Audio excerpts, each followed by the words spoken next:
Hello and welcome to another Loco Works Wednesday video from oorail.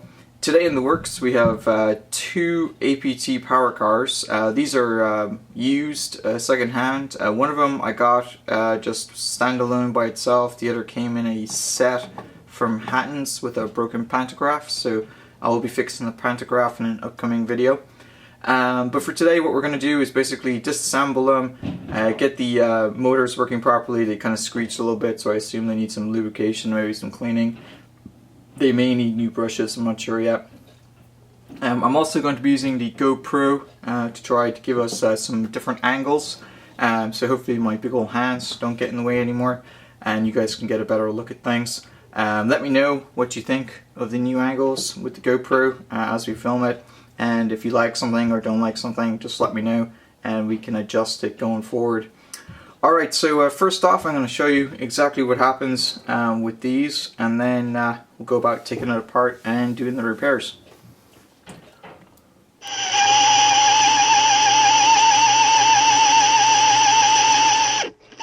Okay, so we're just doing a quick test to make sure the power cars can actually be connected together. It's relatively easy to do. You just simply rotate one of the power cars around the opposite way and they just click together. So well done, Hornby. These are two identical power cars, so at some point in time we will probably renumber them. I believe they're 49003, so I'll probably renumber those to maybe 49001 and 49002. They also have the City of Derby logos on them, so we'll probably remove those as well as fix the upper parts of the pantograph, extra pieces up there. Now you can see it works pretty well. The little couplings on either end do tend to get stuck in the sleepers, so you have to sort of take them off to one side in order to be able to do this kind of test, as you can see there. It does screech a little bit. One of the motors screeches a lot worse than the other. And so I'm hoping that it's simply a kind of dried up lubricant on the commutator bearings, in which case I can just lubricate those, run it and lubricate them, and it should eventually get back to a kind of a smoother running noise. So what we're going to do is we're basically going to disassemble both of these units. Keep in mind these are both from the 1980s. I believe they're actually from 1980. Which would put both of these power cars at 35 years old. So keep in mind the plastic, while it looks pretty new, is very brittle, and you're going to run into other problems as well. So these are two second-hand pieces, and I haven't opened them before today. So we're going to go and take them apart and see what happens.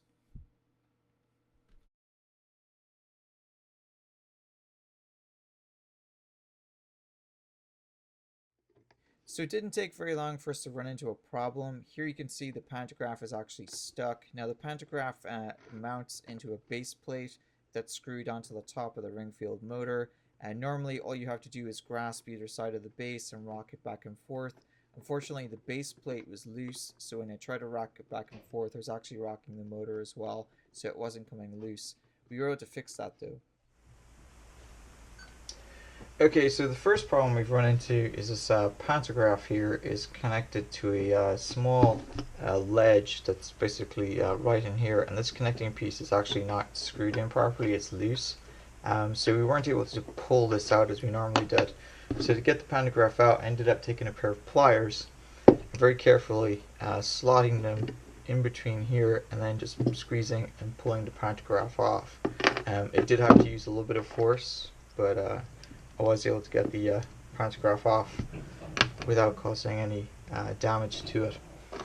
Okay, so this thing is so old, I wasn't able to actually take it apart on camera. I basically had to hold it pretty close to my body, so it wasn't really feasible to try to film it. And it took about 10 minutes. So basically, because this is kind of stiff and old, it may never have been opened before, basically what you end up having to do is for each of these tabs you basically have to push the underside of the body in, and at the same time use the other finger to push the body away, and it basically will remove the clips. The clip I had the most problem with were these two here down on the other end. and it was very obvious this had never been opened before.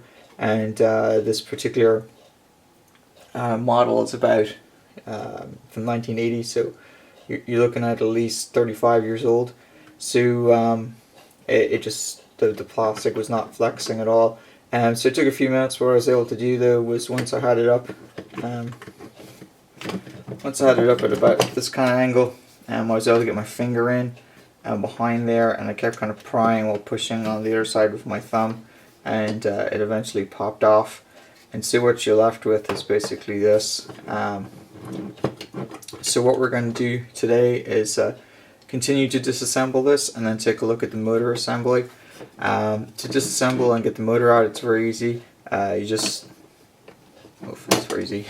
You just remove the wire, and then using your finger here, just push. Hopefully, you can push this like so past the. Just want to budge. There you go.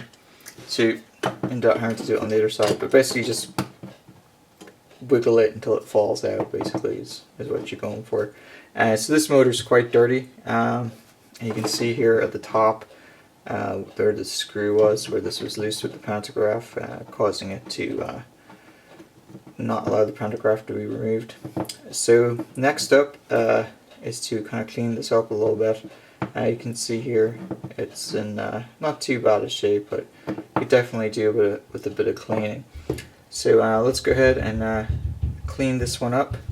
And you can see there's some sort of gunk or something on the actual lower cog. So I may just disassemble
Okay, and you can see here it's running pretty well. You can see the wheels are spinning there. If you're wondering how I managed to do this, it's actually due to the direction that the motor is going in, and the fact that the clip there is stuck up against the sleepers. As you can see, when I sent it the other way, it took off. So this is a good way just to make sure that the motor works before you put it back together. But you can see here it works pretty well. When we were testing it earlier, the thing was screeching continuously from the very start, and you can hear now it's running pretty smoothly. It did take a few kickstarts to get the thing going a little bit, but once it burnt off any of the excess rubbing alcohol and any of the remaining carbon that I hadn't managed to remove, it seemed to work pretty well. So here you can see I just flicked it around so you could see the gears running on this end. Alright, so what I'm going to do is the exact same thing to the other power car, and then we'll show it to you running on the layout. Now we're not going to show you the same thing on this other power car because it'll just get tedious, but what we will do is show you the end result. So stay tuned and we hope you enjoy it.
There you have it.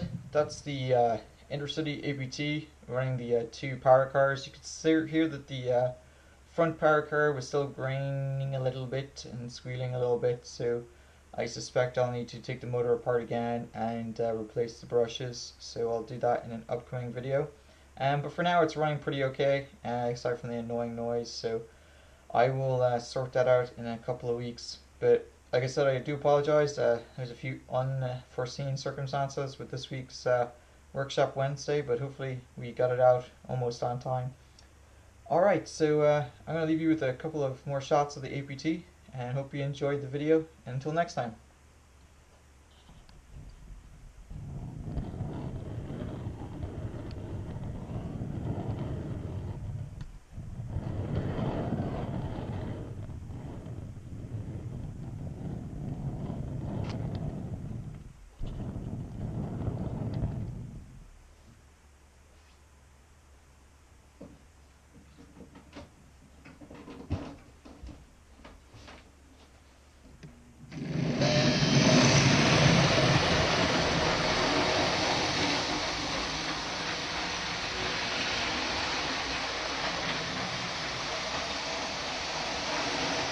Okay, so as usual, something has gone wrong, and in this case, the piece that goes from the motor here to provide the other connection to the other bogie has broken. If you remember, this stuff is quite old. I don't know if you can see there on the camera, but basically we've lost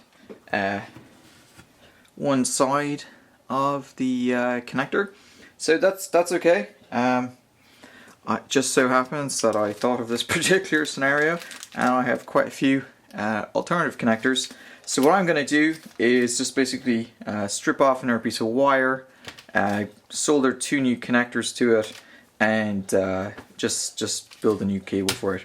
So it's going to take me a few minutes to do that. This is one of the reasons why the Loco Works Wednesday video, which was normally planned to go out you know, middle of the day, early evening in the UK time, this Wednesday, maybe a little closer to midnight or so UK time, or a little bit later US time. So I do apologize that this took a little bit longer. As you see, though, nothing ever always goes quite smoothly or to plan. So let me get this rolling, and we'll get this video uploaded as quickly as possible.